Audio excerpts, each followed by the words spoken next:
Welcome, my friends, to the sweet spot where IT leaders share their insight with all leaders and others that want to lead. My name is Carlos Vargas, and I think every week I have my two co-hosts, Howard Holton.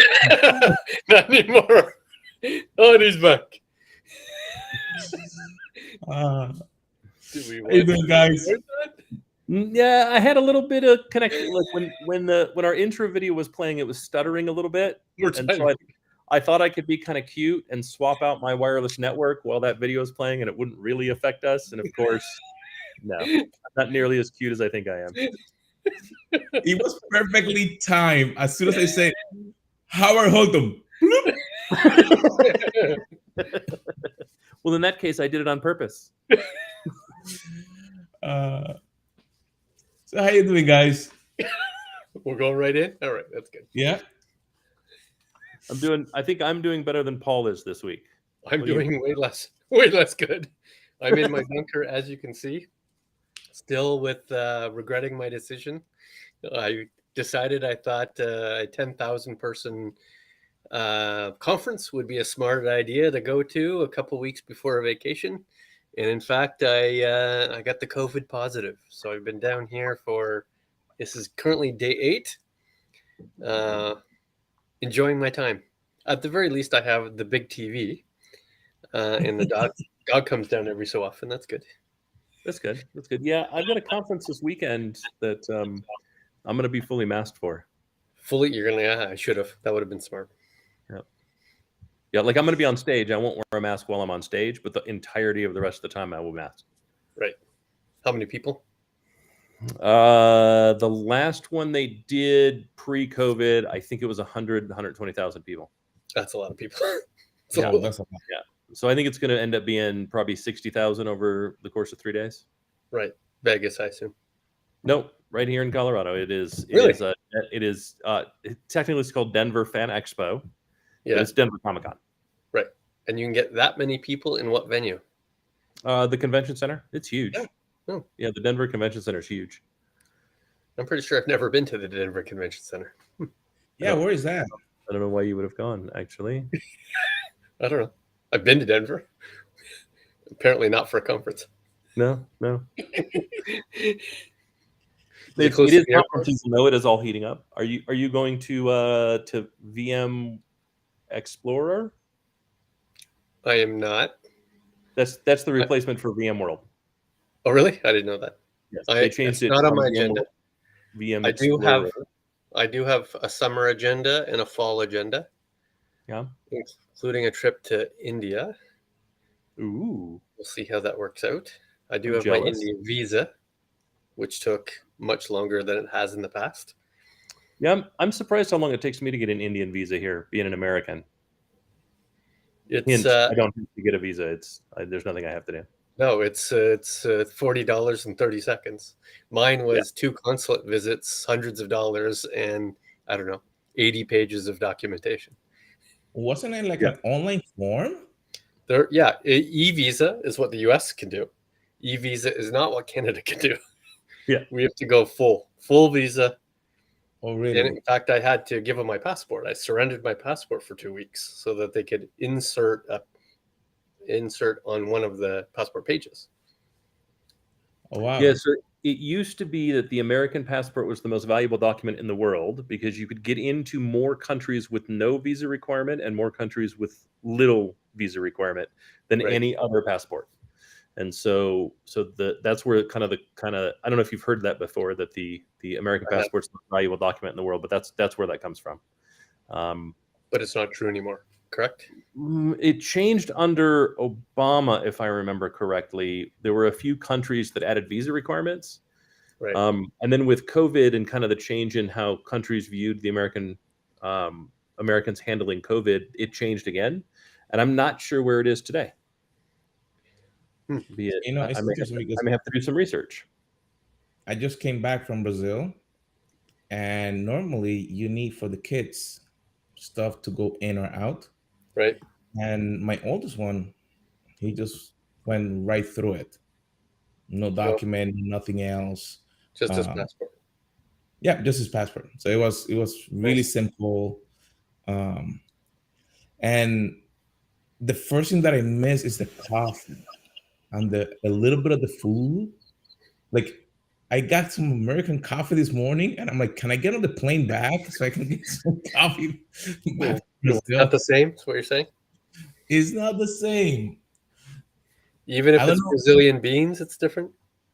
The You water's know, different. uh, I brought some beans, so I'm gonna check in here. I don't know if it's the person that made the coffee in the restaurant, if Right. he has some other expertise that made the coffee in a different way, uh, but it's different.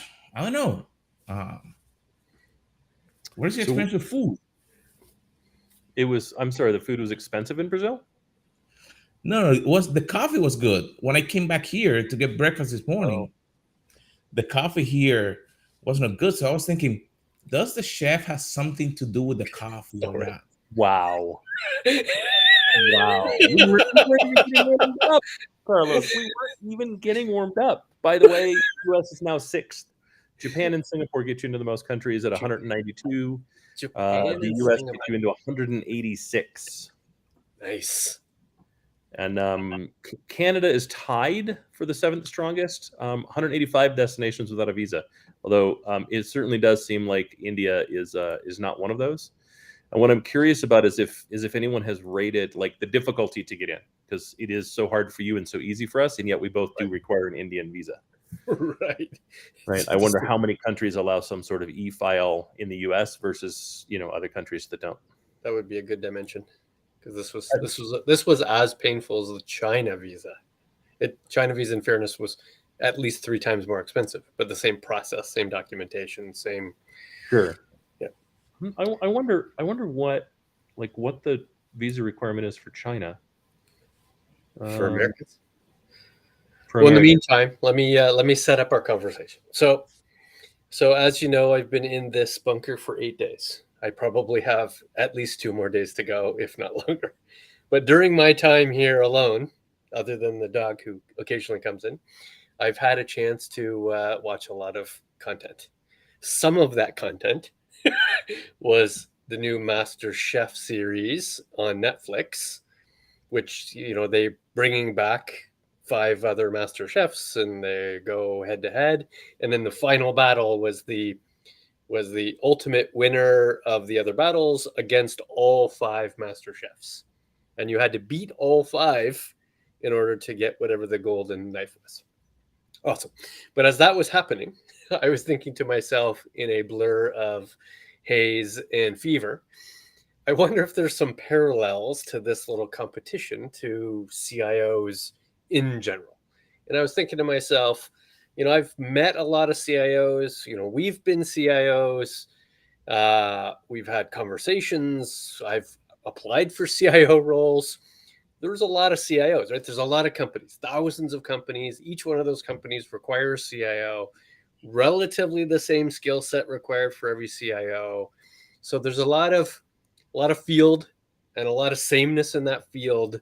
And I have to wonder to myself, how do you create distinction for that individual person, either in the role or as an individual or as they're applying for another job?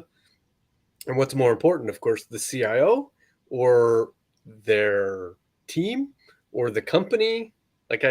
It came like, how does one compete against another CIO? That's kind of what I was thinking through that process. I mean, the parallel to chefs is really good, I think, right? Because a chef in a kitchen, like, there's a base requirement to be a chef in a kitchen in the same way there's a base requirement to be a CIO in an organization. Right. Right. And in as much as there's, let's say 100,000 organizations or 500,000 organizations requiring CIOs, there's 500,000 restaurants requiring chefs. Right. And most of them are mediocre at best. Most of the time you eat at a restaurant, you don't really want to know the name of the chef. Right. Right. Not that you don't care. I mean, you genuinely don't want to know the name of the chef. Right. Right. Sometimes you want to know the name of the chef and then you blackball them. Like I'm never eating at that person's restaurant again. But for the most part, right, you have no interest in knowing the name of the chef. It wouldn't help your life in any way, shape, or form. Every so often, you'll eat somewhere where I kind of want to know the name of the chef. Right. Like I kind of want to meet the chef. I want to thank someone for that meal, because not only was it better than I could have made at home, but it was memorable enough that it goes in my mental scrapbook of great experiences I've had. Right. And then every once in a while, you get the opportunity to visit a Michelin star restaurant, right? And anyone who doesn't know, Michelin is the tire company, or French company. And back in the day, where everybody drove and nobody could fly, they created the Michelin Guide for things to do when you were driving around, right? It's kind of made logical sense. And they established the Michelin rating for the best restaurants in the world. And being French, they're obviously going to go after restaurants and not, the world's biggest frying pan. That would be the American version of the Michelin Guide, right? World's biggest ball of yarn, world's biggest rubber band ball, right? Biggest hole in the ground. But the French do food. And to get a Michelin star is a lifetime of work, a lifetime of effort, and requires coordination in the kitchen that rivals that of a symphony. And the rule is 1 Michelin star, if you're there, you visit it. 2 Michelin stars, you go out of your way to visit it. 3 Michelin stars, you design your entire trip around it. Got it. Right? That is the rule. And I will say, I've been lucky enough, and I know you have too, Paul and Carlos. I've been lucky enough to eat at probably maybe a dozen Michelin star restaurants, 1, 2s, and 3s. Yep. Every single one of them was memorable. Every single one of them left the echo of experience on me. Right? Yes. Every single one of them I'd love to be able to do again. Some I did on an expense account, and I will absolutely say that's the best way to do it. Yes. Highly recommend that approach. Yeah. Highly recommend it. Right? There's one I did back when I couldn't afford it that was $500 a plate that ended up costing me, after tax, title, and license, it cost me $750 personally, and I couldn't afford a $150 meal, much less a $750 meal. I regret it 0%. And right. So what makes, who owns the Michelin star? What makes the Michelin star? Because the rule for the Michelin star is it's just the plate. They're not allowed to judge the table, the floor, the ambiance. Right. They're not really, even though they do, they're not really allowed to judge the service. It's the plate. What's on the plate? How does the plate taste? How does the plate look? What's on the plate? Right. Right. So who owns the Michelin star? Sounds like the chef or the chef team. The question there is, it wasn't just an individual who plated that food, came up with the menu, who cooked the individual ingredients. No, the chef didn't even touch it. Yeah. The chef stands at the pass-through at that point, ensuring that what goes out meets his requirements, or hers, meets their requirements, right? There are plenty of female Michelin star chefs, so I apologize for that, but it meets their requirement, right? Their job really is consistency and plate inspection. Right. Coordination. Did if that table was called, does the whole table reach the pass through at the same time so the whole table can be picked up? I don't want to wait on those freaking mushrooms. What are you doing to me? Right. They're the conductor. They play no instrument. Are you still arguing that Michelin star is the chefs, or the teams, or the restaurants, or the servers, or? I'm not. I'm simply. I'm not making an argument. I'm asking you to make an argument. I'm reacting to it. I see. Right. But I don't think it's as easy as saying it's the chefs. I don't think it's as easy as saying it's the restaurants or the teams. I don't think it's necessarily one thing. Put that same chef in a different restaurant, the food will be spectacular. No doubt. Right. And no one hires the maitre d' from a Michelin star restaurant to run their own restaurant. Right. They hire the chef. They recruit the chef. Right. The chef is by far the brunt of the Michelin star. Right. But so are the ingredients.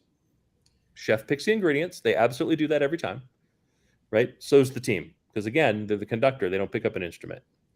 But he need to know how to prepare his special sauce or his special way of doing like a. There's a movie of that specific thing, There's and a it was bunch. interesting because the chef, he designs the recipe, and like you said, after he teaches what needs to be done, then he looks for that quality that could be reproduced across all the plates. Yeah. I mean, not to get super deep into this analogy, but if it's something that our audience is interested in, my absolute favorite cooking movie, it's just a phenomenally good movie, is the movie Chef. John Favreau stars in it, and he's a chef fighting from the kitchen, as it were, fighting with himself more than anything else. It's a wonderful journey that does like the opening part is a really accurate description of what goes on in a kitchen. It's really good. It's really well done.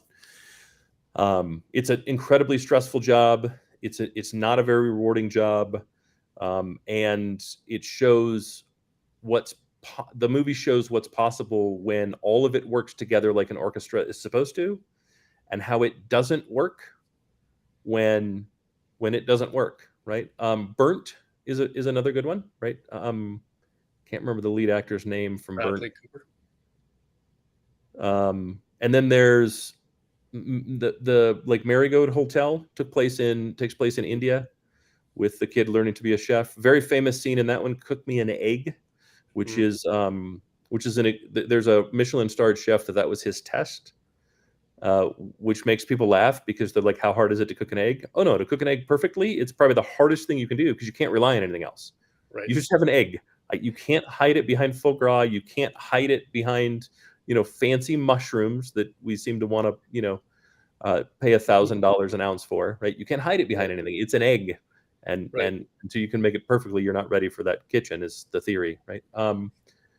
But it leads me to think about the role of the CIO, that fingerprint left by the CIO. Really great organizations that are really on top of their tech stack, that have a story and a strategy and a plan, and they execute across that, because it's a broad vision now, right? Technology is not a narrow vision anymore. It's a broad vision, right? And it has me kind of pose two questions. Is the CIO the chef? Again, they don't touch anything. They just stand at the pass-through. And what kind of chef do you want to be?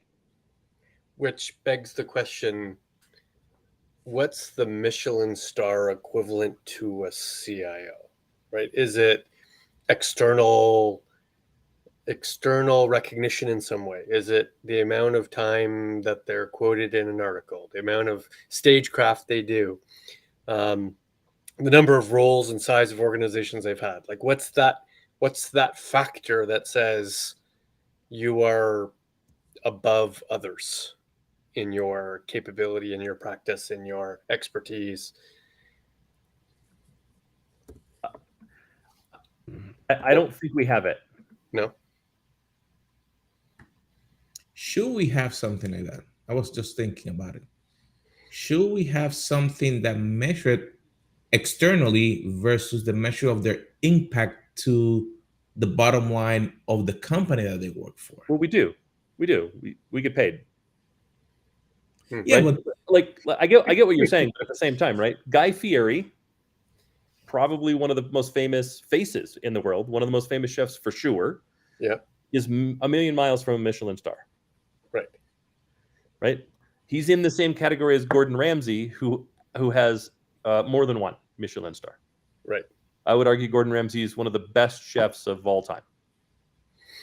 Right. Alton Brown, I'm not even aware that he has a restaurant. It's not his thing. One of the most famous, recognizable chefs in the world. Right. I would say Alton Brown is the Simon Sinek of the cooking world. We're stretching this very far. No, I mean, I'm just saying, like Simon Sinek doesn't run IT, doesn't run technology, but he's on the stage all the time. He's a recognizable face. He's published. Right. Doesn't make him a good CIO. Yet, I don't know a CIO that isn't aware of who Simon Sinek is and wouldn't call him an influence, if not, a significant influence. He is, for me, he's one of my favorite business authors. Right. So maybe we're tackling this from the wrong angle. Maybe it doesn't matter. Maybe doesn't need to be such thing as a Michelin Star for CIOs. Maybe that's not how you measure the success of a CIO. That's not how you compare one CIO against another CIO.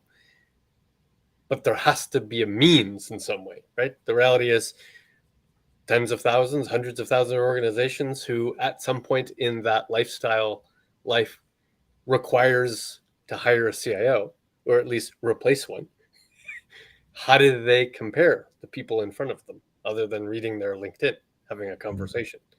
There's got to be some means to say you are going to be more effective over another. Not unlike doing it with a chef. Yes, with a chef you can ask them to make you an egg. But what's the equivalent of making an egg? But the person that interviews a chef is a restaurateur who understands how a kitchen operates and what the expectation is for them in their market, in their space, at their budget. Right. How many CIO roles have you applied for that you haven't got a call back on? Few. For me, and it might be the number, but like there's one that's sticking in my craw right now. I see. Right. I applied 2 months ago for a role that I have had at another company, had connections at the company, never got a call back. Why? Because it's being recruited through just your standard recruiter. Right. Right. So I guess that would be a better question. How many roles have you not got a call back that you've applied through a standard recruiter, not a warm intro? Yeah, plenty. Warm intro, I always get a call back. Plenty. Yeah, plenty. Right. I guess. Right. Yeah. Like, but that's because the person interviewing for the role has no idea how the restaurant's run, has no idea how the sausage is made, doesn't have a clue what they want, and will never interact with that person again. Every time I've been hired through a recruiter, I've never interacted with a recruiter again, unless they were somehow assigned to my team and my department, which they're not often done because they're the executive recruiter. They still have no clue what the job is. Right. And that's actually part of the problem. Right. Is that you're not getting, but even if you do, let's pass through that process. And now that there's 3 people in front of the hiring person, it might be the CEO, might be the CISO, they still lack the skill set to ask about making the egg, right? They wouldn't know to ask that egg. They wouldn't even know what question that is. No, but they've all eaten an egg. Yeah. Right. And that's, I think, what makes the difference between a good CIO and a bad CIO in that very narrow context. Right. Can you talk someone through what your egg is going to look like? They've tasted an egg before. Right. Right. They've probably had 7 varieties of egg, whether they realize it or not. Right. They've had a light scramble and a hard scramble. They've had probably a sunny side up, an over easy and over hard. They've had a poached egg. They've had a hard boiled egg. Right. So they've had hollandaise. Can you talk them through what your eggs look like in a way that they can taste the egg, not know the process? You don't need to talk them through. I put a pan on medium heat. I add some butter to the pan. I crack the egg on a hard flat surface so that the shell doesn't fall. Like they don't care about any of that. Right. So your recommendation is describing the plated egg. So as a CIO, describe to me what a year from now looks like.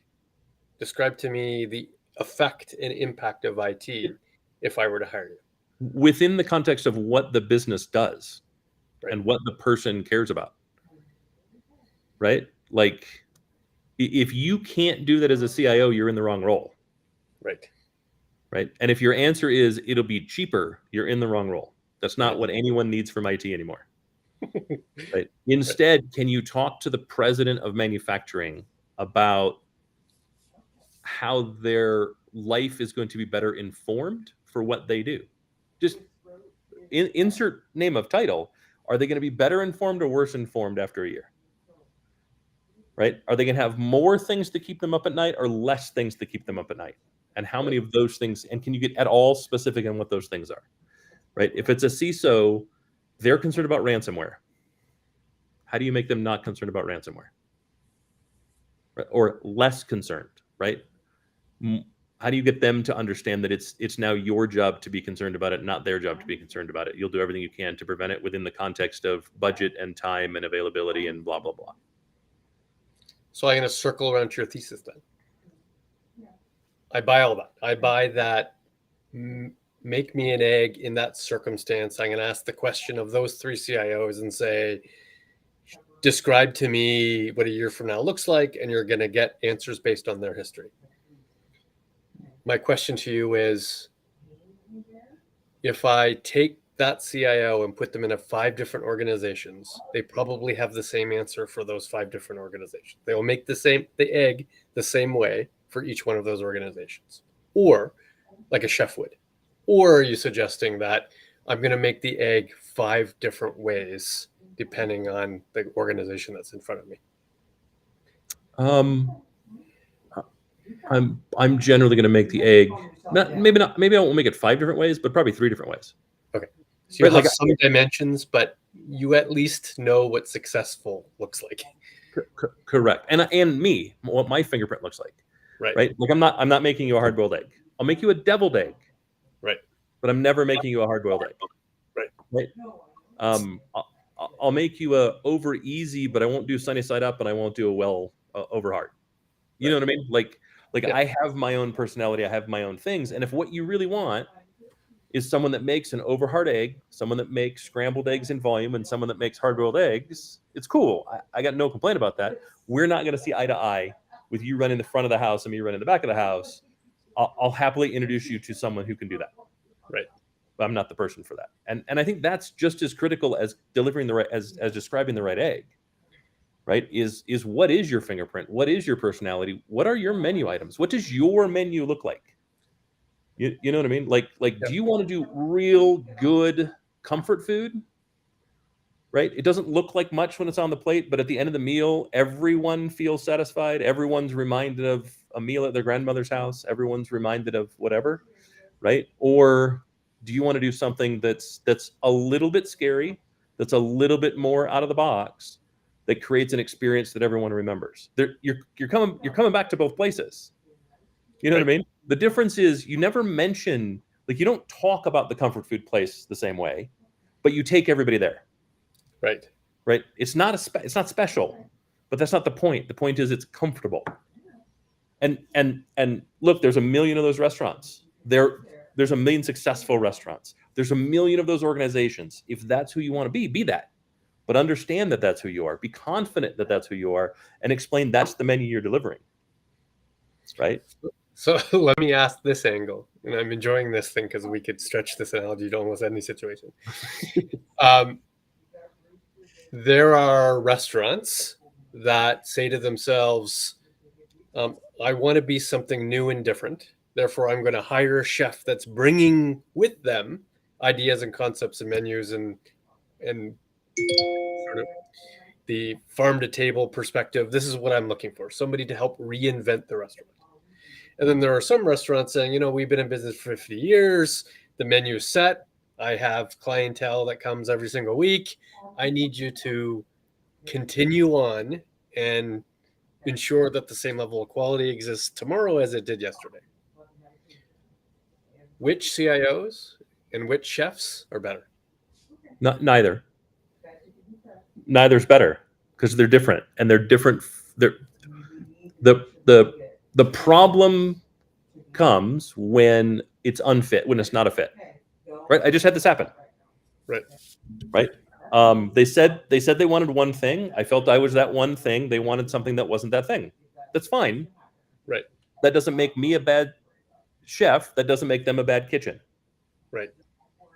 It means I'm trying to do something in that kitchen and that restaurant's unprepared to produce. My menu doesn't fit the aesthetic. My menu doesn't fit how they advertise, where they advertise, what clientele they get, and how they want to run. They wanted to run a comfort food place. They wanted to run an upscale Waffle House. That's not me. It's just not. I love it. I love eating comfort food. Right. It's very hard to beat fried chicken, mashed potatoes, and gravy. It's very hard to beat a nice cheesy grit. Same time, that's like my cheesy grits have balsamic on them. I don't know what to tell you. Come on, my kitchen. right? So it's cool, but don't ask me to make that, right? Um, don't like if don't ask me to work at a vegetarian. Don't ask me to make low fat, low sodium. Like it's not, I'm not going to work at a smoothie bar. Um, you, you, Right. I'm not. There's nothing wrong with those things. They're just not me, Mhm.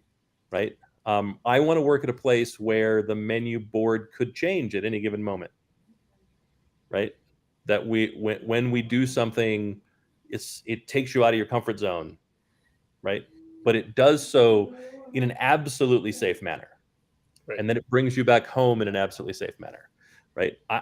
My ideal restaurant is a club where I know all the members and they never order anything. Right? You get the thing I think is right for you that Right. day based on what's got the best availability, the freshest ingredients, based on Right. how I feel and how I know your personality. And that's what you Right. get. Right?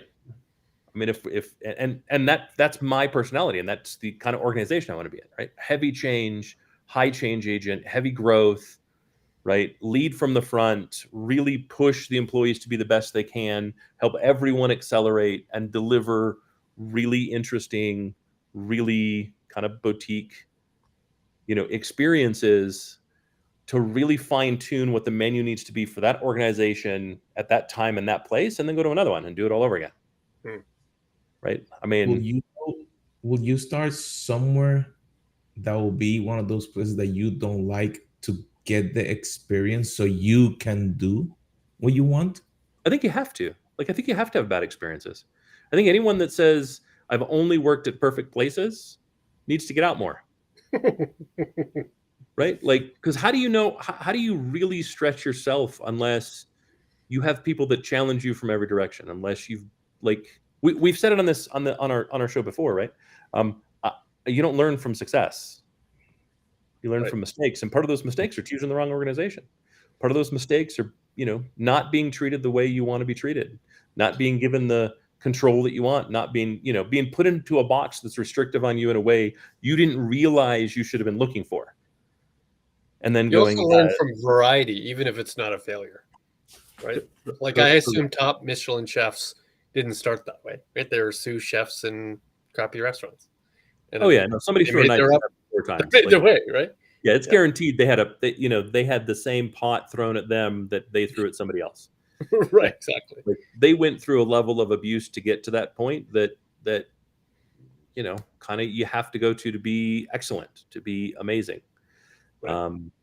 And it's likely that they seek that out, that they and let's not forget the value of the team, right? Because I am certain you are the same way I am, Paul. I'm positive, and that is not only do you have people you like to work with, but were you given the opportunity, you would assemble a dream team, and you wouldn't have to think too hard about who the dream team is.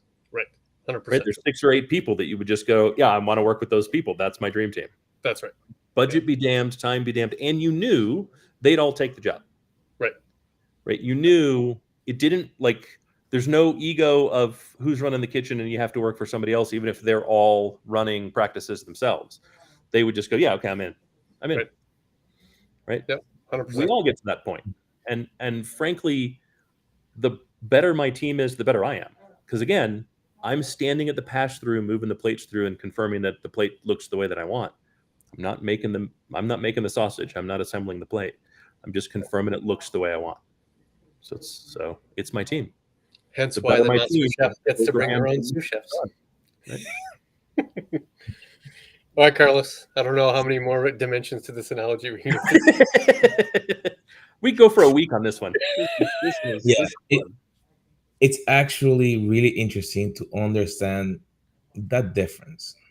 I went to a restaurant like that in this trip, and I met the chef. And like you said, when you see the difference that the chef brings into the restaurant, it make a huge difference. It's not just about the delivery, it's what it's doing for the whole team, like you mentioned, how the team is learning, the expectation, and then that helps the company to grow and to deliver more. So my friends, has been awesome to see you again. Make sure that you subscribe, you share, and we'll see you on our next episode.